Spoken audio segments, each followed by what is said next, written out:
हमारा पॉइंट क्या था, दोनों में एक वस्तुपना नहीं।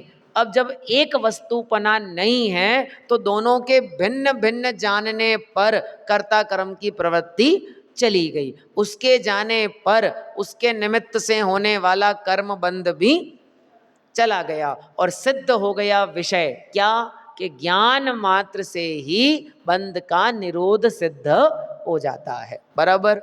टीका में 4 स्थल हैं। पहला स्थल है हमारा पहली पंक्ति, यह किल स्वभाव मात्रम वस्तु सस्य भवनम तु। दूसरा स्थल है हमारा प्रतिज्ञा कथन जो हमने किया यहाँ पे। बराबर। तीसरा कथन उसकी सिद्धि, आत्मा और क्रोधादि में एक वस्तुपना नहीं है। और चौथा अंतिम कथन, उसमें 2 पॉइंट आ जाएंगे। पहला, उस भिन्न पने का निर्णय करने पर कर्ता कर्म की प्रवृत्ति नहीं रही, और कर्ता कर्म की प्रवृत्ति के नहीं रहने पर कर्म बंध की भी निवृत्ति हो गई। और इन सब बातों का कंक्लूजन निकला, ज्ञान मात्र से ही बंध का निरोध होता है, जानने से ही बंध का निरोध होता है। यही जो पंक्ति यहाँ अभी अभी टीका के अंतिम में कही गई है, यही पंक्ति अगली गाथा की उत्थानिका है। यही पंक्ति, कथम ज्ञान मात्राद एव बंध निरोध इति चेत, कैसे ज्ञान मात्र से ही बंध का निरोध कैसे हो गया, ऐसा पूछने पर आचार्य उत्तर देते हैं। उसकी चर्चा अगली गाथा में आएगी। भावार्थ को देखिए आप इसी पेज पर 157 पर, बहुत छोटा सा है लेकिन बहुत अच्छी बातें उसमें लिखी हैं। पहली बात, क्रोधादि और ज्ञान भिन्न भिन्न वस्तुएं हैं। सिद्धि का तर्क क्या दिया, न तो ज्ञान में और न क्रोधादि में, ऐसा उनका भेद ज्ञान हो तब उनके एकत्व रूप का अज्ञान नाश होता है। कौन सा वाला अज्ञान, एकत्व रूप वाला अज्ञान, जिसको हमने ऊपर टीका में क्या लिखा था, दोनों में एक रूपता एक वस्तुपना नहीं है, वो नाश हुआ। और अज्ञान के नाश हो जाने से कर्म का बंध भी नहीं होता। इस प्रकार ज्ञान से ही बंध का निरोध। बराबर। अब एक बार अंतिम में पूरे विषय में सिर्फ प्रश्न को दोहरा रहा हूं। प्रश्न क्या पूछा गया था, इस जीव के कर्ता कर्म की प्रवृत्ति कब मिटेगी, ये प्रश्न था। उत्तर क्या है इसका,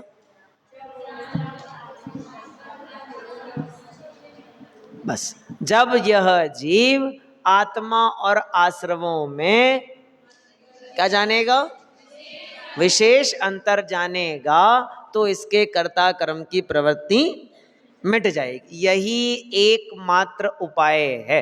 पर आचार्य देव ने यहीं पर अपने विषय को नहीं रोका टीका में, और आगे बढ़े और कहा कर्ता कर्म की प्रवृत्ति नहीं होगी तो उसके निमित्त से होने वाला बंध भी नहीं होगा, और जब बंध नहीं होगा तो सिद्ध हो गया कि ज्ञान से ही बंध का निरोध होता है। ये पूरी टीका यहाँ पर हो जाती है। हाँ जी,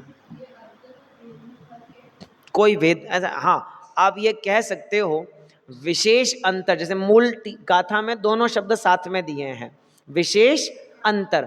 अब एक तो होता है सामान्य रूप से विभाजन करना। सामान्य रूप का मतलब आत्मा की पर्याय हैं, एक क्रोधादि वाली एक ज्ञानादि वाली, ये तो हो गया सामान्य रूप से अंतर। लेकिन विशेष अंतर करना, अब विशेष अंतर कैसा होता है उसकी चर्चा अभी आएगी, क्योंकि प्रश्न भी तो यही पूछा है, ज्ञान मात्र से कैसे बंध का निरोध हुआ। वस्तुतः ये प्रश्न है ही नहीं, प्रश्न ये है कि कैसे ज्ञान से बंध का निरोध होता है। मैं फिर कह रहा हूं, तो सुनना ध्यान से मेरी बात को। कभी कभी शब्दों का स्थान परिवर्तन कर देने से अर्थ बदल जाते हैं। इसका ही एक दृष्टांत है यहां। ज्ञान मात्र से बंध का निरोध कैसे होता है, ये प्रश्न है। मैं इसको थोड़ा अलग तरीके से बोल रहा हूं कैसे ज्ञान से बंध का निरोध होता है। आ रहा है कुछ समझ में? मुझे प्रक्रिया पर संदेह नहीं है, मेरा प्रश्न है ज्ञान कैसा होना चाहिए। आपने प्रश्न पूछा विशेष अंतर, क्या विशेष जानना है ये बताओ ना। मैं तो जानता हूं आश्रव को, मैं जानता हूं आत्मा को, आत्मा ज्ञान वाला है, बचपन से पढ़ता आया हूं, अभी मुझे क्या जानना था ये बताओ। तो आचार्य देव ने 72, 73 और 74 नंबर गाथा में दोनों के विशेष अंतर बताए। दोनों के, किस किस के? आत्मा और आश्रवों के। और फिर उन्होंने फिर वही बात सिद्ध करी, देखो ऐसा भिन्न भिन्न जानोगे तो बंध का निरोध हो जाएगा, ऑटोमेटिक हो जाएगा। ये उत्तर वहां से हमको मिलेगा। अब विशेष अंतर का मतलब हुआ भले प्रकार अच्छे से लक्षणों से दोनों को भिन्न भिन्न जानना। अब यदि अंतर नहीं लिखा है, सिर्फ विशेष लिखा है, तो उसके अर्थ भी निकल सकते हैं अंतर रूप से, भेद रूप से, ऐसा भी उसका अर्थ हम कर सकते हैं। और कोई प्रश्न?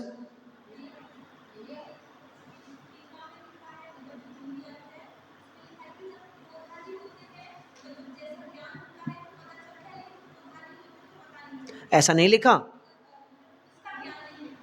ऐसा कहाँ लिखा है बताओ?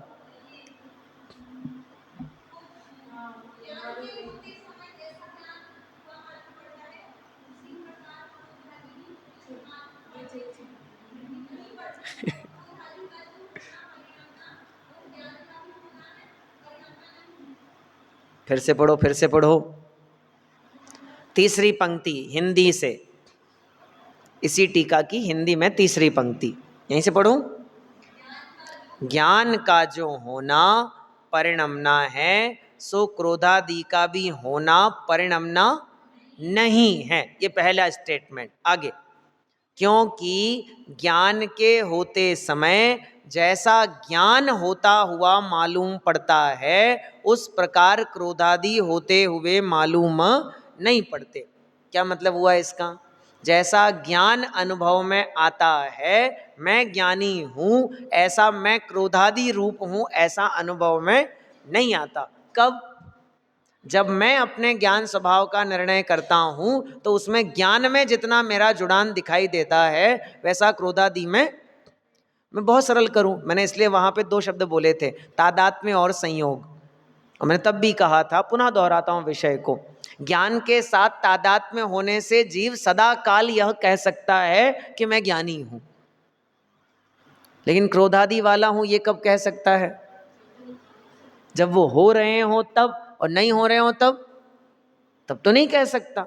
ऐसे ही यहां पे समझना कि ज्ञान होते हुए ज्ञान अनुभव में आता है, क्रोधादि अनुभव में नहीं आते। अब इसको उल्टा कर दो, क्या लिखा? क्रोधादि भी आगे, क्रोधादि का होना परिणमना, वह ज्ञान का भी होना परिणमना नहीं है, क्योंकि क्रोधादि के होने के समय जैसे क्रोधादि होते हुए मालूम पड़ते हैं, वैसा ज्ञान होता हुआ मालूम, क्योंकि क्रोधादि है क्षणिक, तो क्रोधादि रूप जो भाव है वो कितनी देर का है? क्षणिक रूप से। लेकिन ज्ञान वाला भाव तो स्थायी रूप से है, तादात्म्य रूप से है। मैं आपको ऐसे कहूं कि आप शाश्वत धाम में रहने वाले हो और आप केरवना के रहने वाले हो, दोनों में से सत्य क्या है?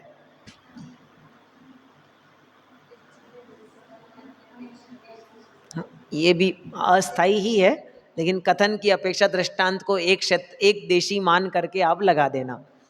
अब दोनों कथनों में से फर्क तो पड़ेगा ना, भले ही दोनों क्षेत्र बिल्कुल अलग अलग हैं। मैं ये नहीं कह रहा कि आप मध्य प्रदेश के हो कि केरवना के हो, वो अलग विषय हो गया। अभी तो मैं कह रहा हूँ एक राजस्थान शाश्वत धाम के विद्यार्थी हैं और आप कहो कि मैं केरवना की हूँ, अब दोनों में फर्क है। जैसा वो अनुभव में आता है वैसा ये नहीं आता, जैसा ये आता है वैसा वो नहीं आता। अब दोनों के होने का काल अलग अलग, दोनों के होने का अनुभव अलग अलग, इसलिए दोनों कैसे हैं? भिन्न भिन्न, दोनों में एक वस्तुपना नहीं है।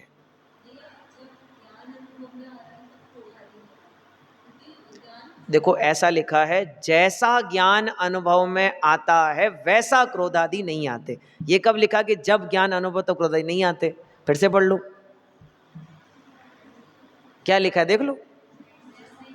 ज्ञान के होते समय जैसे जैसे ज्ञान होता हुआ मालूम पड़ता है, उसी प्रकार क्रोधादि भी होते हुए मालूम। इसका मतलब मालूम तो पड़ते हैं, लेकिन वैसे नहीं पड़ते जैसे ज्ञान के पड़ते हैं। फर्क पड़ गया दोनों के बीच में। ठीक है, और बोलो। जब तक आप 2-3 बार मूल से नहीं पढ़ोगे, तब तक आपको विषय समझ में नहीं आएगा, है ना। अभी जो विषय चल रहा है, मैं पुनः दोहरा रहा हूं, गंभीर है, कदाचित थोड़ा सा कठिन भी है। अगर आप अभी इसे पचा लोगे तो आपको आगे बहुत सरलता रहेगी। ये अधिकार एक रोलर कास्टर की तरह चलता है। पहले एकदम अप है, फिर एकदम सरल विषय आ जाएगा, फिर जाकर के एकदम फिर हाई पे ले जाएंगे। लास्ट में जब हम चलेंगे 142, 43, 44 नंबर का था पक्षातिक्रांत की चर्चा, तो वो फिर हाई लेवल की बात करेंगे एकदम ऊपर। अभी जब तो वो हाई लेवल पे चढ़ रहा है ना, तो बैलेंस बना के रखो अपना। जितना ऊपर से गिरोगे उतना नुकसान ज्यादा होगा, इसलिए बैलेंस बना के रखना। इसलिए बार बार कह रहा हूं, पढ़ना, बारंबार पढ़ना। किसी को बताने, सिखाने, समझाने के लिए नहीं पढ़ना है, स्वयं को समझ में आ जाए पहले इसलिए पढ़ना। लेकिन पढ़ना जरूर है, उसके बिना नहीं चलेगा। अगर कदाचित किसी को लगता है कि नहीं मुझे संस्कृत में तो कुछ भी नहीं आ रहा समझ में, 4 अक्षर भी समझ में आए तो पढ़ना, कोई बात नहीं। फिर हिंदी में से दोबारा पढ़ लेना, अर्थ वहां समझ लेना, कोई बात नहीं। लेकिन संस्कृत को बिल्कुल गौण करके नहीं चलना, मुझे तो आएगा ही नहीं, कोई बात नहीं। इह तो आ जाएगा, किल तो आ जाएगा, छोटा मोटा कुछ तो आ ही जाएगा ना, बस इतना ही समझ लेना बस, और कुछ नहीं। तो कुछ तो समझ में आ ही जाएगा ना। एक शब्द भी नया ग्रहण करोगे तो आपके लिए भला होगा। आचार्य अमृतचंद्र देव ने बहुत सरल संस्कृत लिखी है, बहुत सरल। हो सकता था कि उनका जैसा वैदुष्य है उस अनुसार तो वे कठिन से कठिन संस्कृत लिख सकते थे, लेकिन नहीं लिखी। अत्यंत सरल संस्कृत का प्रयोग उन्होंने किया, बिल्कुल सरल भाषा। ये हमारे लिए ही लिखा गया है, ऐसा मानकर आपको इसे पढ़ना चाहिए। ठीक है, गाथा पाठ करके, हिंदी पाठ करके विषय पूरा करते हैं। जय्याई मेण जीवेण अपनो आसवाणयत हेव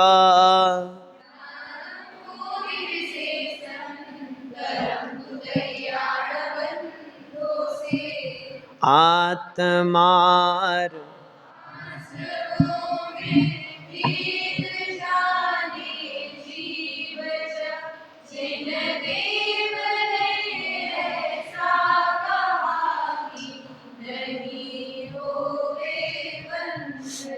अनुशीलन जो आपको मैं बार बार कह रहा था, तो इसलिए आपको मंगाई भी है, ये आपको पढ़ना चाहिए।